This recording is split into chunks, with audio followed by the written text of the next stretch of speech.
now been employed here for the Diamond Jubilee. So these women have actually already raced their quarter-final today and are now backing up in a semi-final. Well, away they go. Good start from both of these young women's quads, junior women's quads, and you say rightly, seems strange to have them race. I watched them both race this morning, 9:30, 9:40, 9:50. There were 4 quads then, and there are 2 quads now, so having 2 races in the day is really, really tough. Why on earth would we be having the junior women the ones having to do this? Well, because the popularity of the event, fitting it in, the stewards wanted to honour the quality of the very big entry that they had for this event, and that's one way to do it. We've done it with other events, junior men's events in the past, and the expansion of the regatta to include more and more women is a hallmark of the depth and quality of the sport here.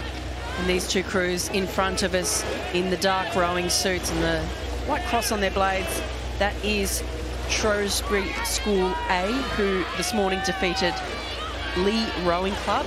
And at the top of your screen in the lighter blue suits, that's Headington School A, who defeated the Tideway Scullers School in their quarter-final this morning.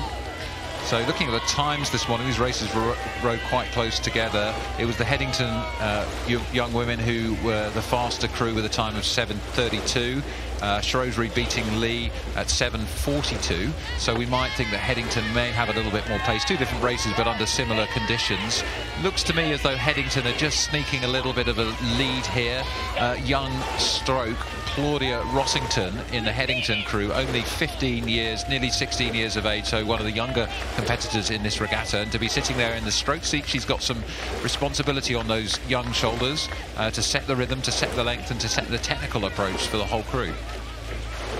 Yeah, absolutely. Very mature rowing from this Headington crew, as you say. 15 years and 11 months, Claudia Rossington in the stroke seat.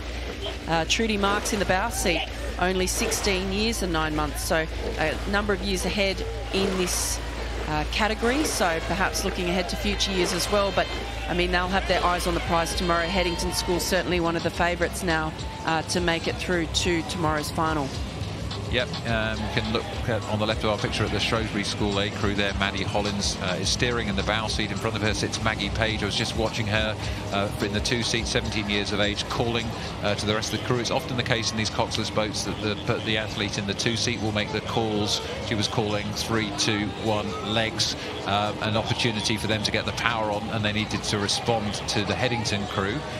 Abby Adebayi in the 3 seat, and stroked by Olivia Moir in that Shrewsbury School on the left of our picture. Still strong, still long with their strokes as they try to come back onto terms, but it does look like the Headington School A crew to the right of our picture showed their form and showed their extra pace this morning, and they're looking rather more comfortable, lower rate of striking, able to relax a little bit more as the crew has enough of a lead for them to just think more technically rather than worrying too much about where they're positioned against their opposition.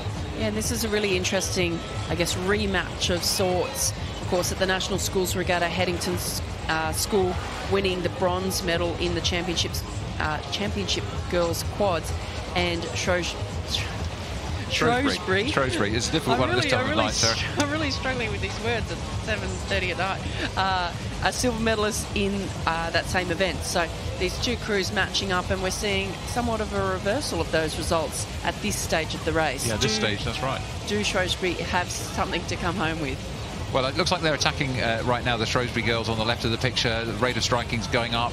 I'm really impressed with the way they're sort of holding it together under real pressure. At this point in the course, we're just passing the falling mark. You can see the guys in the box there getting ready to put up our digital laser scoreboard there. And they're attacking and attacking and attacking, and they've really got to do it now if they're going to make a dent in the lead from Headington. And you can see them going for it and really pushing through.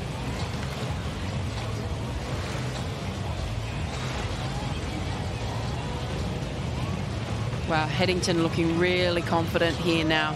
I think they've actually started to relax and really groove in a nice rhythm here, just really tapping it along quite effectively, aren't they, Matt?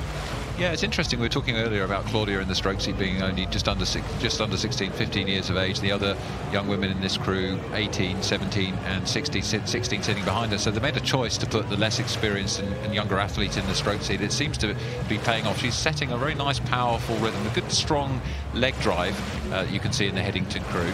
And we really like to see this, particularly with the younger athletes, kind of the way that they pivot from the hips and then they can swing the back open through the second half of the stroke, give it the extra lift and push. And the stroke really is about placing the spoon of the oar, the spoon of the scull in the water, and then levering the boat past that spoon. And it needs to feel like you're accelerating, first with the legs and then with the body, to the fastest point, which is the finish. And you can hear that sound as the wash of the blade extracting from the water. That's the fastest part of the stroke. Great shot overhead there of this all-class Headington crew. Yeah, very well drilled, aren't they? They are.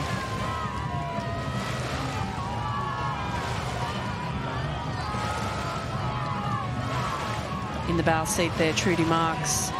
Last summer she raced in the J16 British team in the double scull in the GB France match. So it seems like a similar competition to Australia and New Zealand have with the under-21s, an underage competition between GB and France each year, which is a great initiative, and giving some of these young school-aged rowers a taste for that international regatta and competition. Absolutely right.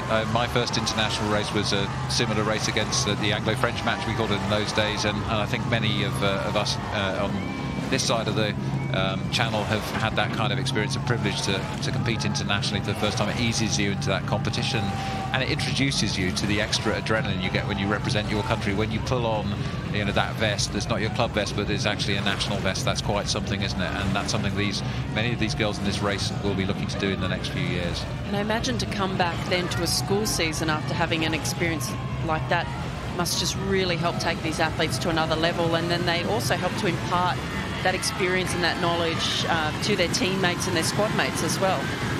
Yeah, that's right. I think when you've been used to competing on a school stage and you suddenly move onto a national stage, there's often a moment of revelation that, you know, you thought you were fast, no you weren't. And I remember that feeling incredibly well, going from kind of school rowing to junior world championship rowing, going from club rowing to senior world championship rowing. Is a big step up, and it's one that many of these girls have started to make and will be making more in the future. Looking at that great sculling there actually from the Headington School A crew.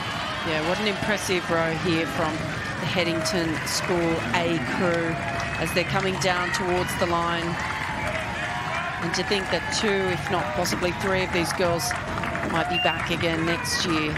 Very impressive from these young athletes. They'll be going through in the Diamond Jubilee Challenge Cup through to tomorrow's final. A big effort for these young women, having raced their quarterfinal this morning and their semi-final tonight.